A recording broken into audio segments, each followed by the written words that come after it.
Que tu puisses prendre ta place. Que tu puisses nous parler. Sois loué en toutes choses, Père. Au nom de notre Seigneur Jésus-Christ. Amen.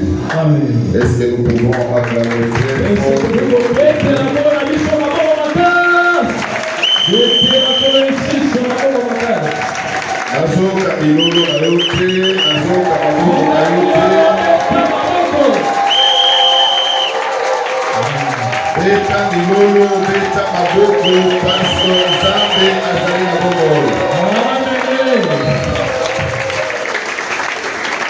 Nous allons relire encore Philippiens chapitre 4, le verset 6.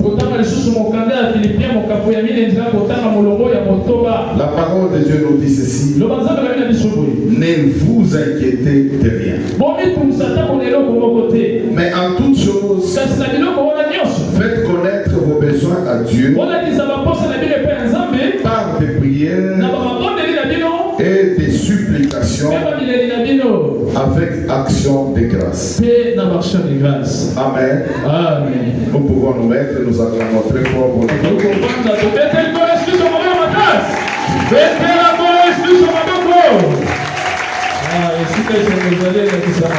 La parole de Dieu nous dit, ne vous inquiétez de rien. Toi tu t'inquiètes tous les jours. Tu ne sais pas comment tu vas vivre. Tu ne sais pas comment ça va se passer demain. Tu ne sais pas si tu vas terminer tes études. Tu ne sais pas si tu seras marié. Tu ne sais pas si tu auras des enfants. Tu t'inquiètes de beaucoup de choses. Mais toi tu es un enfant de Dieu. Le Seigneur te dit de ne pas t'inquiéter. À chaque fois que tu as des problèmes, que tu as des inquiétudes, fais des prières auprès de notre Dieu. Nous avons été bénis la semaine qui vient de s'écouler. Les hommes de Dieu sont passés pour nous parler sur la prière. Je vais passer vraiment vite pour les gens qui n'ont pas eu le temps de venir, qui n'avaient pas eu le temps de venir au séminaire. Les premiers jours, c'était l'introduction de la prière. L'homme de Dieu nous a parlé de la définition de la prière. C'est quoi la prière? La prière sert à quoi? C'est quoi l'importance de la prière? Bien aimé, par une définition simple, tu dois savoir que la prière est une communication, une conversation avec Dieu.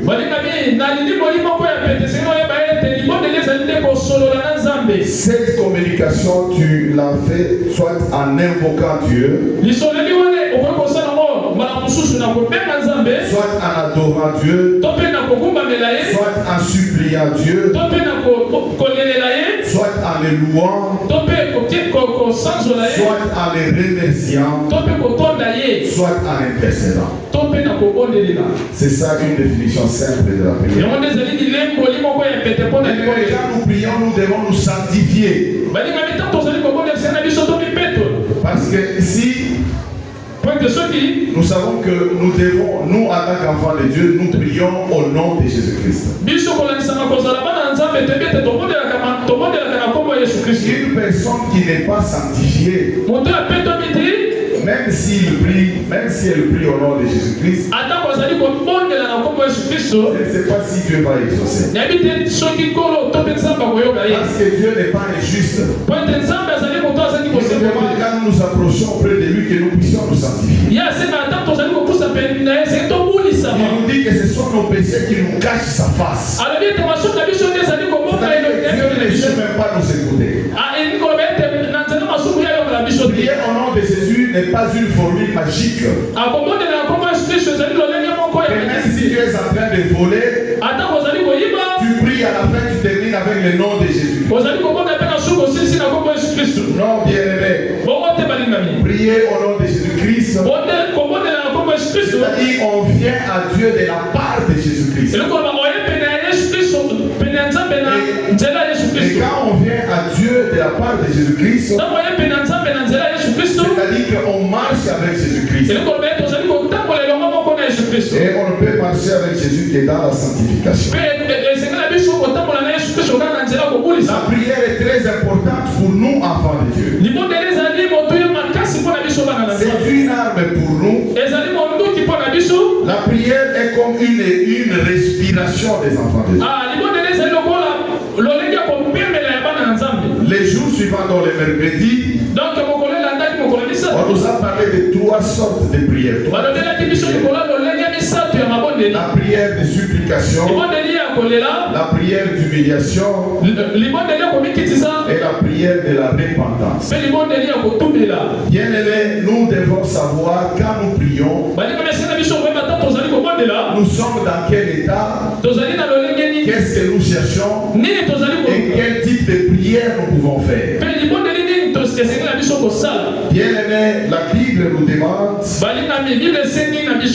faire en toutes circonstances toutes sortes de prières et de supplications. C'est une forme de prière que nous faisons quand nous sommes privés, quand nous sommes dans une privation. Quand nous sommes dans un manque d'un besoin essentiel. Quand nous sommes dans une pénurie, par exemple. Prenez l'exemple de Anne. Si vous lisez dans 1 Samuel, chapitre 1er, à partir du verset 9 jusqu'au verset 15, on nous parle de Anne. Anne priait. Il priait, il faisait une prière de supplication. Anne n'avait pas d'enfant. On s'est moqué de lui. Anne était privée d'enfant. Et voilà, elle faisait cette prière. Et le sacrificateur Élie, en voyant ce qu'Anne faisait, elle pensait qu'Anne était ivre. Une personne qui fait une prière de supplication, c'est comme une personne qui est vraiment ivre. Une personne qui oublie tout. C'est ça la prière de supplication. Il y a eu la prière d'humiliation aussi. Bien aimé, quand on prie, on doit s'humilier. Cette prière est proche de la prière de supplication. Elle est faite quand on cherche la miséricorde et la grâce de Dieu. Lorsqu'on demande pardon aussi pour nos fautes. Dans l'Ancien Testament, il y avait des gens qui mettaient même des sacs. Et qui prenaient, qui se frottaient même des cendres. Pour s'humilier. Il y a eu un exemple de la ville de Ninive avec Jonas. Parce que Dieu voulait détruire cette ville. Alors les gens de Ninive ont fait la prière d'humiliation. Ils ont porté des sacs. Ils ont gêné jusque même au roi. Et ils ont demandé à ce que les animaux aussi soient dans cet état. Une prière d'humiliation. C'est-à-dire que tu peux te sentir dans des problèmes dont tu veux demander pardon à Dieu.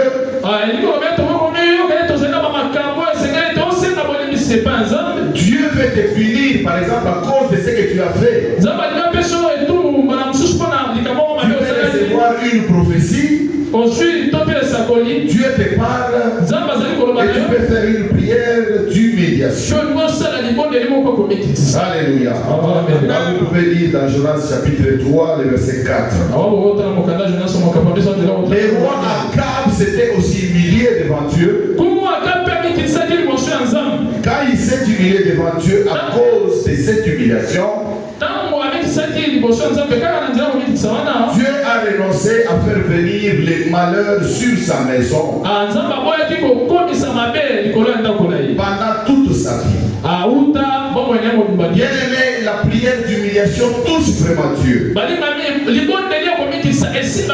Si vous lisez dans 2 Chroniques chapitre 7, le verset 14, 2 Chroniques chapitre 7, verset 14, on nous dit ceci. Si mon peuple sur qui est invoqué mon nom s'humilie, prie et cherche ma face, et s'il se détourne de ses mauvaises voies, je l'exaucerai des cieux, je lui pardonnerai de son péché, et je guérirai son pays. Une prière d'humiliation. Tu pries, tu pleures pour tes péchés, et tu demandes à ce que Dieu puisse te pardonner. Le troisième jour, on nous a parlé de 3 types de prières encore. La prière d'action de grâce, la prière d'adoration et la prière de louange. Bien aimé, la prière d'action de grâce, vous pouvez lire même dans Philippiens chapitre 4 verset 6 ou Colossiens chapitre 4 verset 2. J'ai dit d'abord Philippiens chapitre 4 verset 6, Colossiens chapitre 4 verset 2. Bien aimé, la parole de Dieu nous demande de faire à chaque instant des prières, des supplications et des actions de grâce.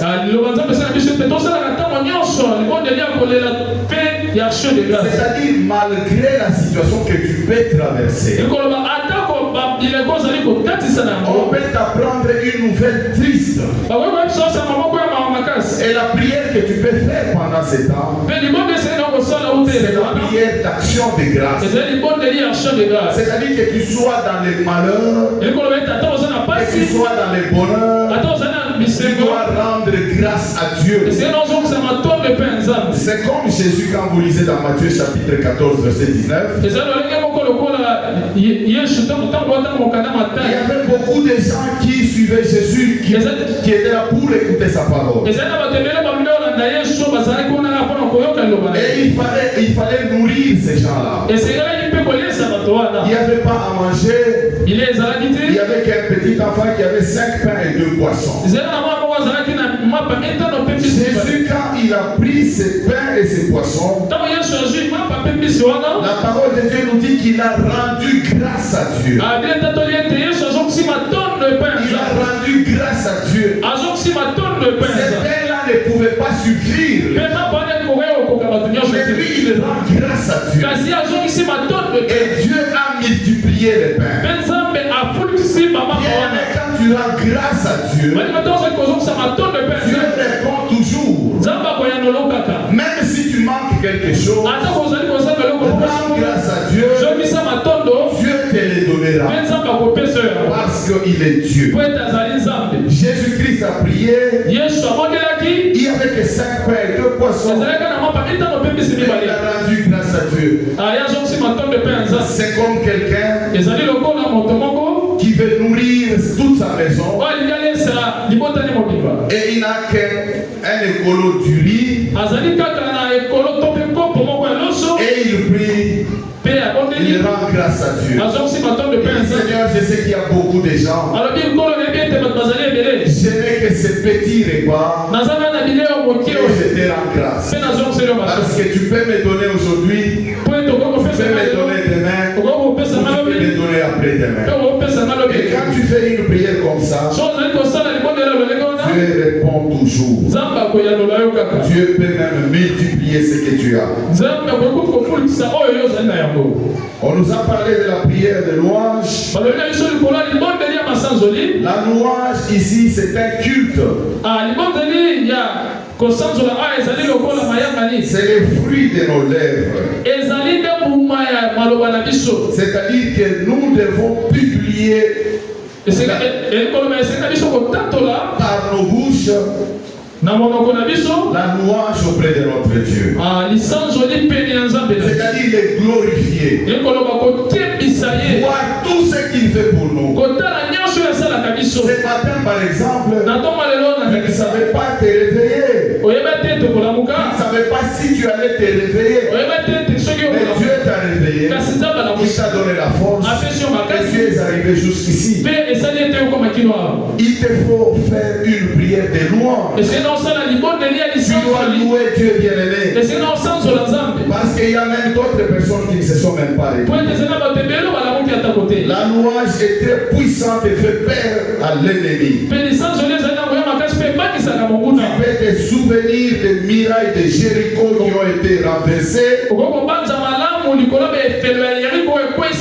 cause de la louange du peuple d'Israël.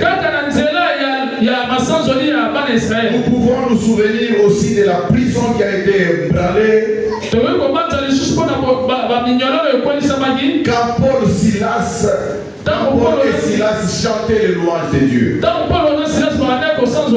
C'est-à-dire que quand nous sommes dans la louange, bien aimé, nous bougeons le trône de Dieu. Quand nous sommes dans la louange, il y a beaucoup de choses qui se passent. Il y a même des chaînes qui tombent. Il y a des vies qui changent. Il y a des gens qui sont guéris à cause de la louange. Voilà pourquoi, bien aimé, j'étais considéré vraiment de faire la prière de louange en voyant la grandeur de Dieu. L'adoration. Bien aimé, l'adoration ici, ce n'est pas un problème de musique ou de paroles. Mais l'adoration ici, c'est vraiment notre cœur. C'est ce qui sort de notre cœur. Ce qui sort de notre cœur peut nous pousser aussi à nous humilier devant Dieu. Voilà pourquoi quand nous faisons la prière d'adoration, nous nous servons devant Dieu. Parce que adorer veut dire se prosterner. S'agenouiller. Se baisser devant Dieu. Se courber. Parce que nous sommes face à un supérieur. C'est ça l'adoration. Le 4e jour, on nous a parlé de la prière d'intercession, de la prière d'accord et de la prière de demande. Ici, nous avons donné des exemples pour les intercesseurs. La prière d'intercession n'est pas une prière qu'on fait pour soi-même. La prière d'intercession, c'est quand tu prends les besoins des autres et tu les amènes au devant Dieu. Au devant de Dieu. C'est-à-dire que tu as d'abord l'amour pour ton frère, pour ta famille, pour ton église, église, pour ton pays, et tu amènes ces problèmes au devant de Dieu. C'est ça la prière d'intercession. La prière d'accord, c'est quand vous vous mettez ensemble et vous vous accordez pour demander quelque chose à Dieu. Et nous avons recommandé vraiment cette prière à tous ceux-là qui sont mariés d'abord, à tous ceux-là qui sont dans la famille. Vous êtes dans la famille, vous avez un problème, mettez-vous encore et amenez ce problème au devant de Dieu. Alléluia. Tout comme dans l'église, tout comme même dans la société là où tu travailles, vous pouvez vous mettre d'accord avec des gens et vous prier pour ça. La prière de demande, nous disons que c'est une promesse que Dieu nous a fait faite. Parce qu'il nous a dit que jusque-là, on n'avait rien demandé. Demandez à mon nom et votre Dieu vous les donnera. Demandez à mon nom et je vous donnerai. Ce sont les types de prières qu'on a vues la semaine passée. J'ai sauté la prière de repentance. La prière de repentance, c'est vraiment quand tu te reconnais dans des fautes et tu demandes pardon à Dieu. Tu prends aussi la décision d'arrêter avec ce que tu faisais. Aujourd'hui, nous allons parler de deux types de prières. Nous allons parler de la prière de combat spirituel ou la prière d'autorité. Et nous allons parler aussi de la prière de proclamation. Une prière de déclaration prophétique.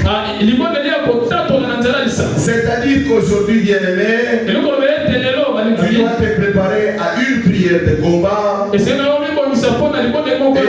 une prière de proclamation ou de déclaration prophétique. Les combats spirituels, c'est quoi? Bien aimé, le combat spirituel est une lutte contre les dominations, contre les autorités, contre les princes de ce monde de ténèbres, contre les méchants dans les lieux célestes. Vous pouvez retrouver ça dans Ephésiens chapitre 6 verset 12. Ephésiens chapitre 6 verset 12. Ephésiens chapitre 6 verset 12. Donc le combat spirituel est une lutte contre les dominations de ce monde, contre les autorités, contre les princes de ce monde, c'est-à-dire les diables et ses acolytes. Bien aimé, pour mener ce combat, nous devons avoir des armes spirituelles et avoir aussi l'autorité. Voilà pourquoi nous disons que cette prière de combat est une prière d'autorité. L'autorité, c'est un droit de commander.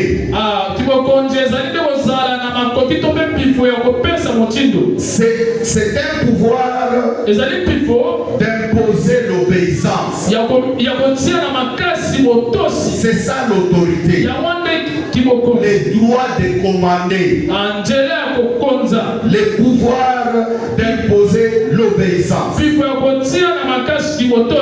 Bien aimé, dans notre vie, dans nos activités de tous les jours, à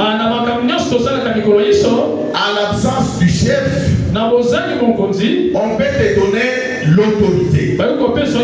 Si on te donne l'autorité, c'est-à-dire on te donne le pouvoir d'agir au nom de cette personne, de ton chef qui est absent.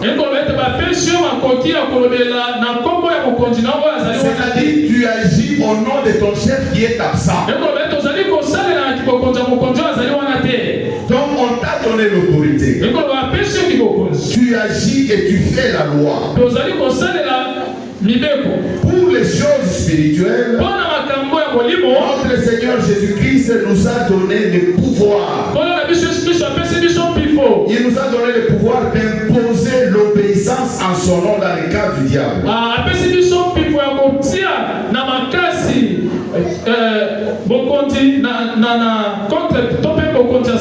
Regarde, si tu travailles, ton chef n'est pas là, il voyage, il te laisse l'autorité et le pouvoir.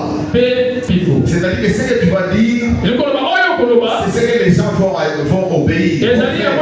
C'est ce que les gens vont exécuter. Ça, c'est dans le monde ici. Mais dans le monde spirituel, Jésus nous a donné aussi le pouvoir. Il nous a donné le pouvoir afin que nous puissions agir en son nom.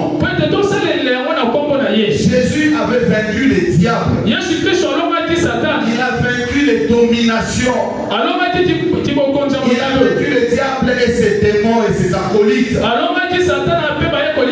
Avec un pouvoir. Et c'est ce pouvoir qu'il nous a donné. Je ne sais pas si on comprend. Bien aimé, ici sur la terre, nous sommes dans un combat. À chaque instant, le diable nous attaque. À chaque instant, le diable nous accuse. Comment est-ce que nous pouvons les combattre? Voilà pourquoi Jésus nous a donné les armes spirituelles. Et il nous a donné aussi l'autorité. Alléluia. Amen. Luc chapitre 10 verset 19.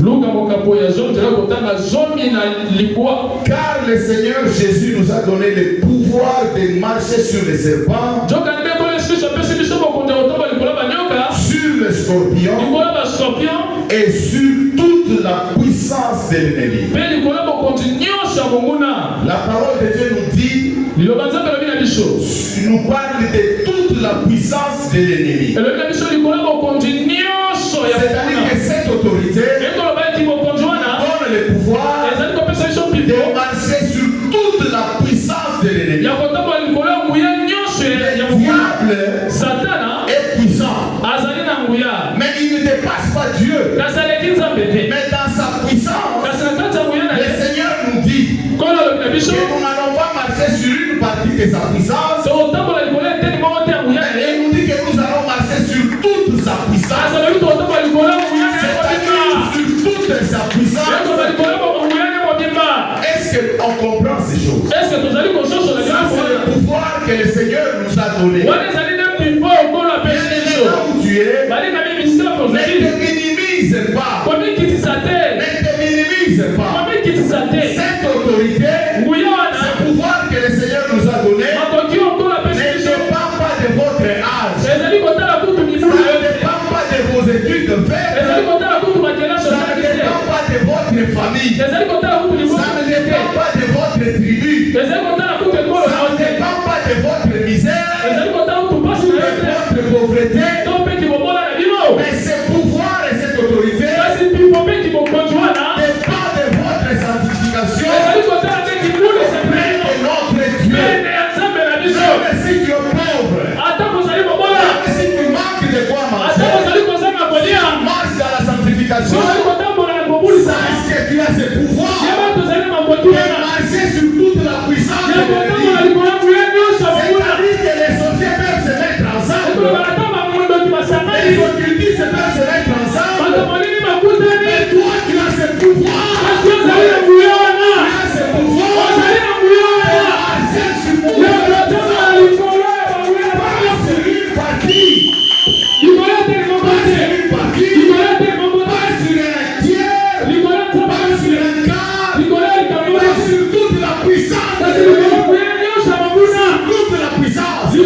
l'ennemi à travers le monde spirituel.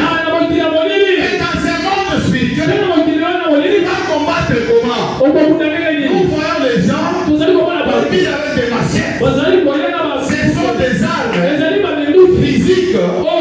Ils dorment avec ça pour que quand on les attaque, ils fassent sortir ces machettes. Les gens qui ont des marteaux, qui ont même des armes physiques, ils se gardent avec ça. Pour que quand l'ennemi vient, quand le voleur vient, ils vont les utiliser. Mais dans le monde spirituel, tu ne peux pas aller avec la machette. Ici, dans ta maison, tu peux essayer de te protéger. Tu peux construire une maison, tu vas barricader pour te protéger. Ça, c'est dans le monde physique. En Europe, aux États-Unis, on autorise aux gens d'acheter même des armes. Les gens vont dans les magasins, ils achètent des armes pour se protéger. Mais toi, tu es spirituel. Parce que tu es spirituel. Et que les diables, on ne peut pas les combattre avec des armes physiques. Parce que les diables, il est spirituel. Quand les diables viennent te combattre, si tu ne sais pas comprendre, si tu n'as pas l'esprit de Dieu, tu vas te fâcher. Tu ne vas pas comprendre que c'est le diable. Mais quand tu as l'esprit de Dieu, tu vas comprendre que ce qui m'arrive, c'est un combat. Ce qui m'arrive, c'est un combat. Ce qui arrive dans ma famille, c'est un combat. Ce qui arrive dans mon boulot, c'est un combat. Je ne peux pas prendre des armes physiques. Je dois prendre des armes spirituelles. Le Seigneur nous a donné l'autorité afin d'imposer l'obéissance à ce que nous disons. Voilà pourquoi lui-même chassait les démons. Parce qu'il avait cette autorité. On va lire d'abord.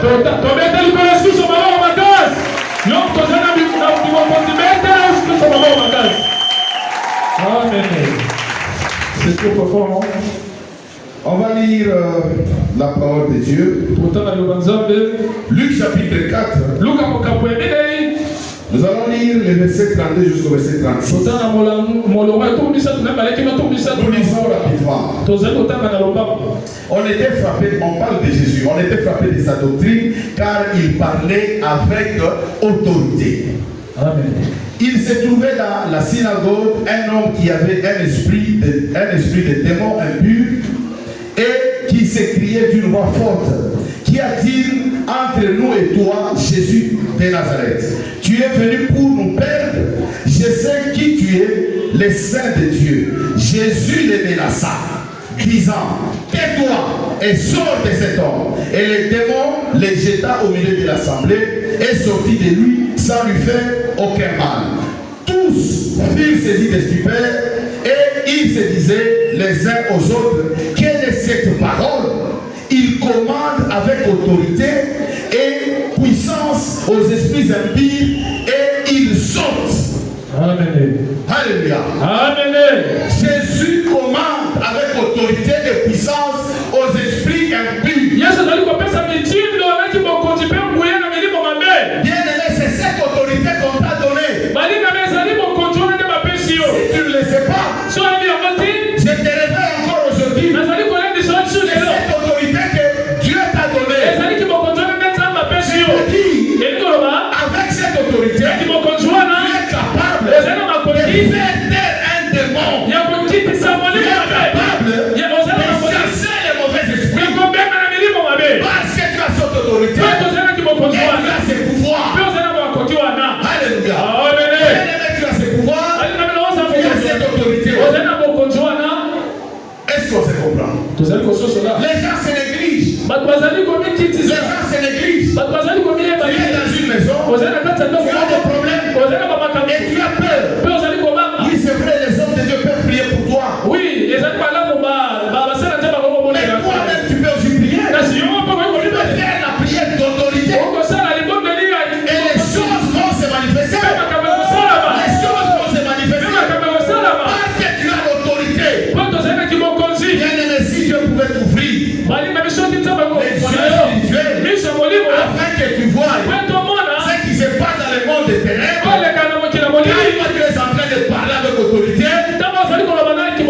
Tu vas t'étonner.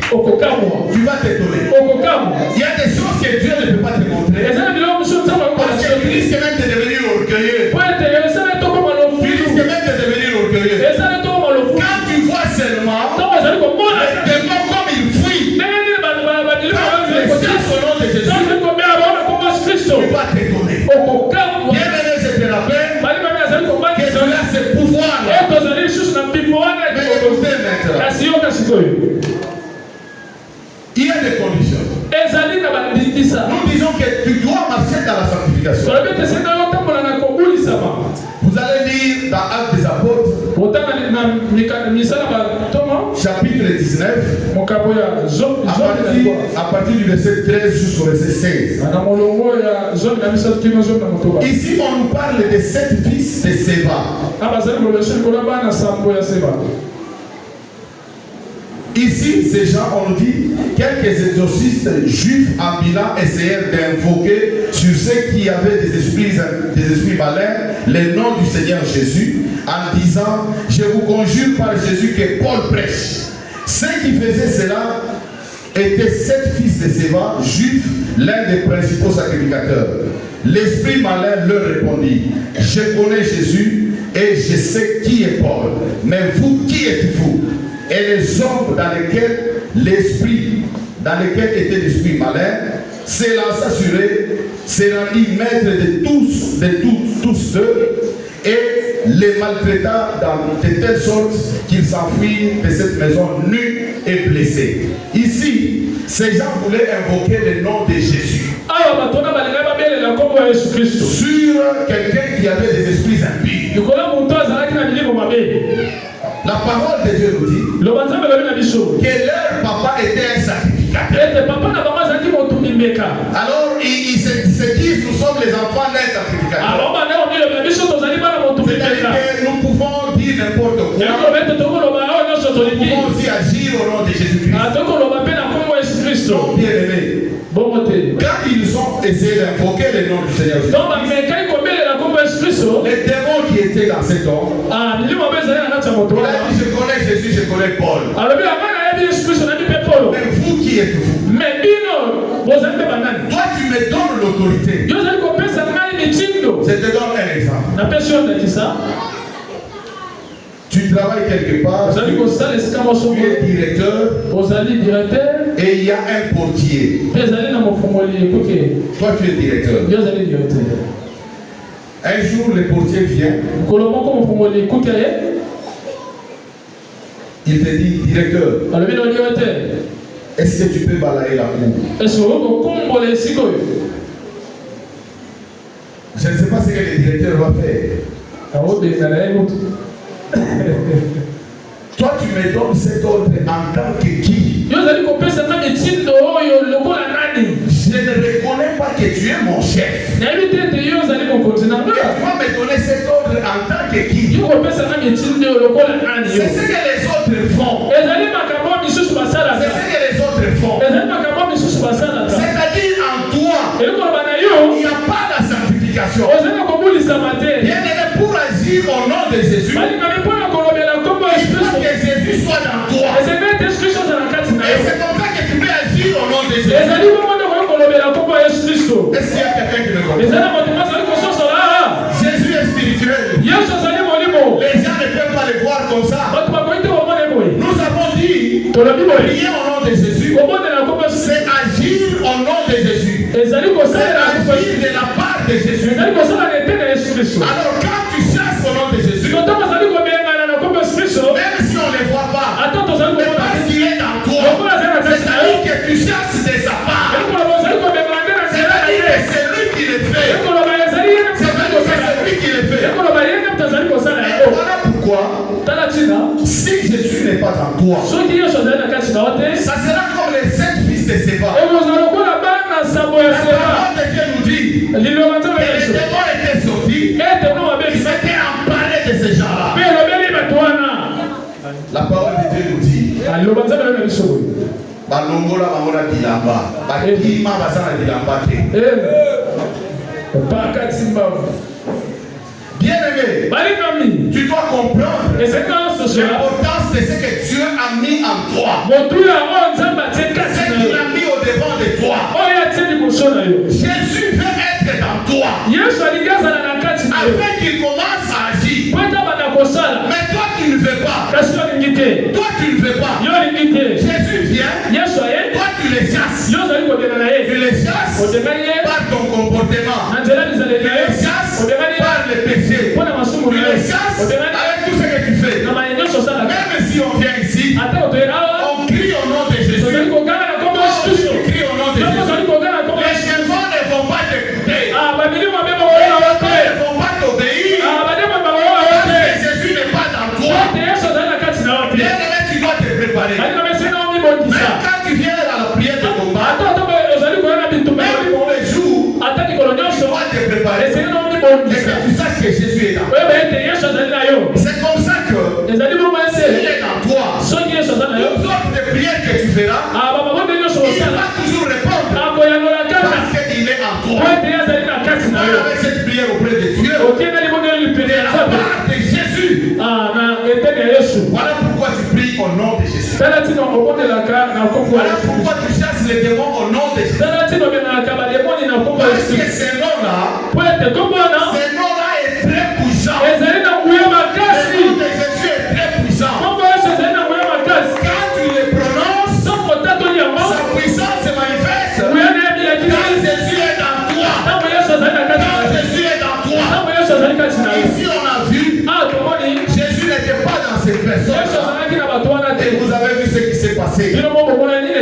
Voilà pourquoi avant de faire cette prière de combat, tu dois te préparer. Tu dois te repentir. Tu dois vraiment te repentir afin que tu sois revêtu de la puissance de Dieu. Alléluia. Ça c'était la prière de combat ou la prière d'autorité. Les démons t'obéissent, vont t'obéir. Le diable lui-même, il va t'obéir. Est-ce que vous comprenez ça? C'est-à-dire que tu as l'autorité. Quand tu dis quelque chose, même le diable, il fuit.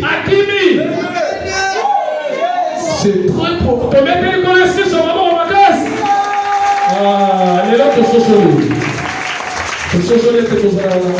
La prière de proclamation ou la prière prophétique. Bien aimé ici, voilà pourquoi nous demandons à ce que vous puissiez venir les vendredis. Parce que quand vous venez les vendredis, vous apprenez la parole de Dieu. Il y a des enseignements de Dieu qui se donnent. Pour faire cette prière de proclamation, de déclaration prophétique, il faut connaître la parole de Dieu. Il faut connaître la parole de Dieu. Si tu ne connais pas la parole de Dieu, comment tu vas faire des déclarations? Tu vas faire quelle déclaration? Parce que ta déclaration doit être cadrée avec la parole de Dieu. Parce que ta proclamation doit se retrouver dans la parole de Dieu. Et voilà pourquoi et comment tu dois avoir, tu auras la réponse de la part de Dieu. Donc il faut connaître la parole de Dieu. Il faut connaître la parole de Dieu. Si tu connais la parole de Dieu, tu vas faire des proclamations. Tu vas faire des proclamations. Alléluia. Dans cette prière, nous confessons notre victoire. Nous confessons notre victoire sur l'ennemi. Et nous prophétisons sur notre vie. Nous prophétisons sur notre famille. Nous prophétisons sur notre église. Nous prophétisons sur notre pays. Bien-aimé, Dieu a créé toutes choses avec la parole. Il a créé toutes choses avec sa parole. Voilà pourquoi, parce qu'il est en nous, avec notre bouche, avec notre parole, nous sommes capables de faire ce genre de déclaration. Et les choses vont changer. À partir de notre parole, à partir de notre bouche, nous pouvons même créer. Est-ce qu'il y a quelqu'un qui a compris?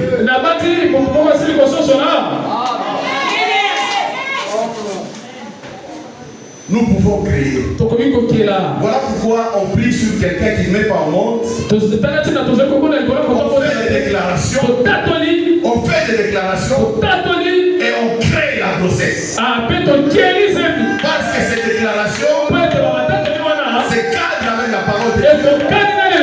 Dieu donne cet enfant. À cause de ta parole. À cause de ta parole. Voilà pourquoi il faut faire très attention avec ce que nous prononçons. Il faut faire très attention parce que nous déclarons des choses qui auront des impacts dans notre vie future. Il y a des gens même, quelqu'un qui se dit, moi je suis venu seulement accompagner les gens.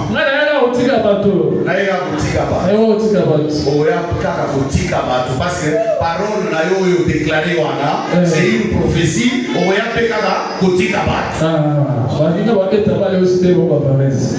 Il faut faire très attention.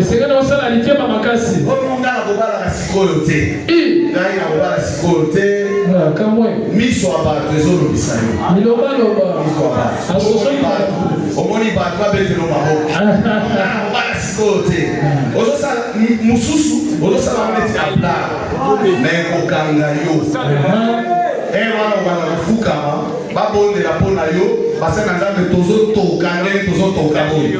Donc, et yo moko, il faut faire très attention.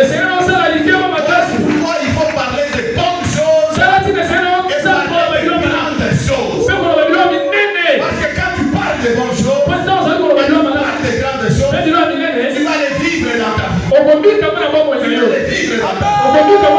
Moi, j'ai prononcé des choses dans ma vie. Et je suis en train de vivre ces choses. Et quand j'ai prononcé ces choses, quand j'ai prononcé ces paroles, ce n'est pas que j'avais un appui des gens. Ce n'est pas que parce que mon père, mon frère ou qui ou quoi, c'est prononcé des choses. C'est néant. Mais Dieu a réalisé ces choses. Les choses que j'ai prononcées. Il y a des choses. Et je disais même à ma femme, quand on était encore des fiancés, il y a des choses que je disais, et ces choses se réalisent. Il y a aussi des choses qu'elle disait, et ces choses aussi se réalisent. Bien-aimé, commence à parler de bonnes choses. Mais c'est pas pour toi, c'est pas pour tes enfants, c'est pas pour ta famille, c'est pas pour cette église.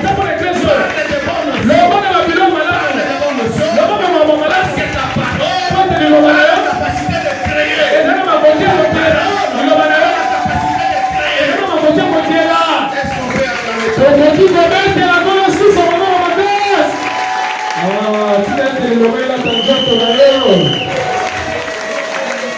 Avec ta parole, tu peux appeler les choses à l'existence. Les choses qui n'existaient pas, mais tu les appelles. Tu les invites dans ta vie. Et ces choses viennent à cause de ta parole, à cause de ta déclaration. Amen. Ephésiens chapitre 2, verset 24. Si vous lisez Ephésiens chapitre 2, verset 24, ici quelqu'un qui est malade, connaît la parole de Dieu, il peut prier. Il dit Seigneur, c'est que dans ta parole, tu nous dis que par tes meurtrissures, nous sommes guéris. Dans cette parole, on nous dit que nous sommes guéris par les meurtrissures de Jésus. C'est une déclaration que tu peux faire. Tu es malade. Prie avec cette déclaration. Romains chapitre 8, verset 37. Bien-aimés, nous devons proclamer la victoire dans toute situation que nous avons. Parce qu'ici on nous dit que dans toutes choses, de choses, nous sommes plus que vainqueurs. Nous sommes plus que vainqueurs. C'est-à-dire que tu peux prier en faisant cette proclamation. Romains chapitre 8, verset 1er. Tu peux proclamer aussi la justification. Pour rejeter la condamnation. Ici on nous dit qu'il n'y a donc maintenant aucune condamnation pour ceux qui sont en Jésus-Christ. Pas de condamnation à toi. Les gens ne peuvent pas te condamner. Le monde ne peut pas te condamner.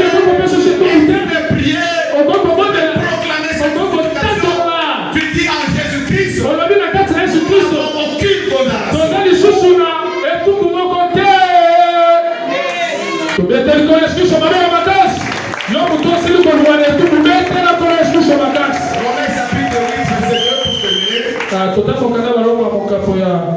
Romains chapitre 8, verset 2.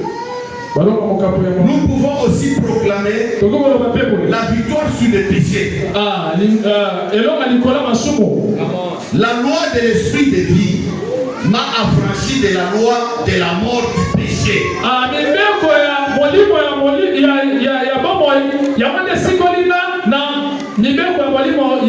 C'est-à-dire que tu es affranchi. Tu es affranchi. C'est-à-dire que le péché ne peut pas avoir le pouvoir ou la force sur toi. Et avec cette proclamation, quand tu vois que le diable t'attaque, que tu tombes dans les péchés, tu peux prier avec cette proclamation pour prendre la victoire sur les péchés. Parce que tu as le pouvoir, tu as l'autorité de marcher sur les péchés. Si tu marches sur le diable, il te pousse à faire les péchés.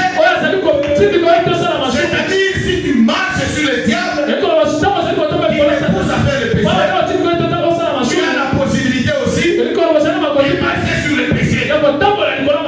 Alléluia. Amen. Tu as la possibilité de marcher sur les péchés. Parce que toi, tu commandes le diable. Tu chasses le diable. Tu l'imposes l'obéissance. Il ne peut pas résister au diable. Le diable ne peut pas résister. Les sorciers ne peuvent pas résister. Les gens du monde des ténèbres ne peuvent pas résister. Parce que tu as le pouvoir. Alléluia. Alléluia. Nous allons parler de ces deux types de prières. La prière de combat ou la prière d'autorité.